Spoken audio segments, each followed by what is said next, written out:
Okay, ntana manje awungitsheni. Why usasingile namanje or umuntu omthanda ungakamtholi awusho? Ntwana, it's not like umjola nguthandi. Inkinga umuntu engimthandayo bengakamtholi. Ayibo, that means somtholile. Yeah, ntwana, inkinga lo muntu engimtholile umuntu engisondelene kakhulu naye. Manje ngibona ukuthi mangimtshela lento le ukuthi ngizizwa kanjani ngayo kuzomosha ubudlelwane bethu. Ayibo kahle ntwana, wena nje tshela ingane ukuthi uzizwa kanjani ngayo. Phela. Ngiyakuzwa ntwana lokho okushoyo. Inkinga ukuthi akulula njengoba nicabanga. Hawu ntwana ube right ke mina sengiyahamba kuphela nje wena tshela ingane ukuthi uzizwa kanjani ngayo. Hayi kulungile ntwana sharp. Siyodibana ku WhatsApp. All right, bye.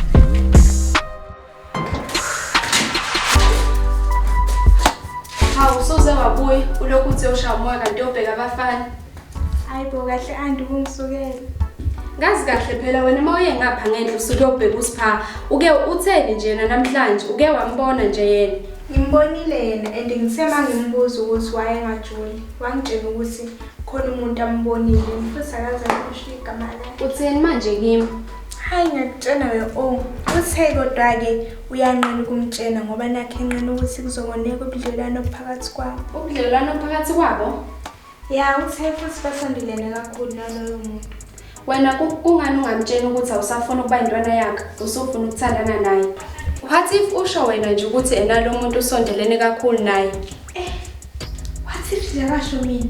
Ngizokwenza njani? Ingakho nje ngithi sheshe umtshene ukuthi uyamthanda engazashela amanye amantombazane ukhona. Yazi ezothiwani ngelo. Hey, awungiyahamba zakho ke ngiphume ngiyokha amanzi khaya.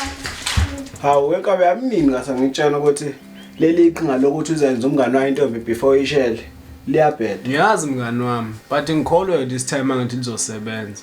Phela mangisazenza umngane nayo ngisuke ngisafuna ukuyifunda ingqo. Futhi lapha engikhona khona ukuyenza ukuthi ngithande through izenzo zami before ukuthi ngize ngitshele ukuthi ngiyithanda. Hayi ngiyakuzwa wenkabe yami manje awungichazeleke. Uzayitshana nenike lengane ukuthi awusafuna ukuba umngane wayo njengamanje usufuna ukuthi ibe intombi yakho. Anytime mfethu if ngiyibona lengane ndomiso futhi ngibona ukuthi lengane igcwele ngesosha. Hayi ngizwa kahle wenkabe yami. Ake ngithi mina ngesingami sobona sekwenzeka naka phela amehla nkakumbombo yabo. Hayi indaba yakho.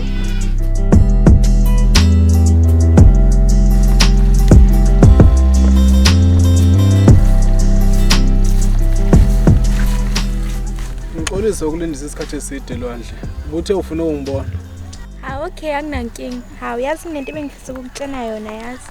Empeleni nami khona bengifisa ukutshela khona. Nawe uyazi ke isilungu siyahlupha sithi ladies first.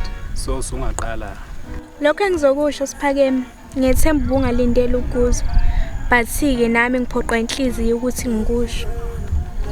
Ngingajikelezi futhi ngingamoshi isikhathi sakho. Ngiyakuthanda siphakeme.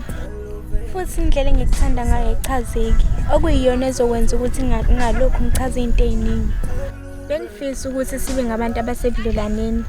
But sike kukuweke ukuthi uyayifeza ifiso zami or uyashabalalisa. Mina ke bengithunywe inhliziyo sengikushila.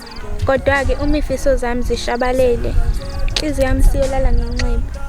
Hawu konje nawe khona ukuthi ufuna ukusho. Okay ake siqale ngakho usacala ngalokho esengitshene khona. Ngiyethemba uyakhumbula nkathi ngikutshela ukuthi ukhona umuntu esengimtholile. Inkinga ukuthi ngesaba ukumtshela indlela engizizwa ngayo ngaye. Ngoba ngibona ukuthi uzomosha ubudlelwane bethu naye. Hawu ya ngiyakhumbula why? Empeleni bekuwuwe lo muntu lo. Kahle kahle nje ngasho ngithi lwandle ngiyakuthanda. Ukuthi bengazi uzoqala laphi ngikutshela ukuthi ngiyakuthanda. Ngiyabonga. Maqondana wami uphi na soulmate wami uzothatha indoda yakho baya thatha ngosami baya thatha wami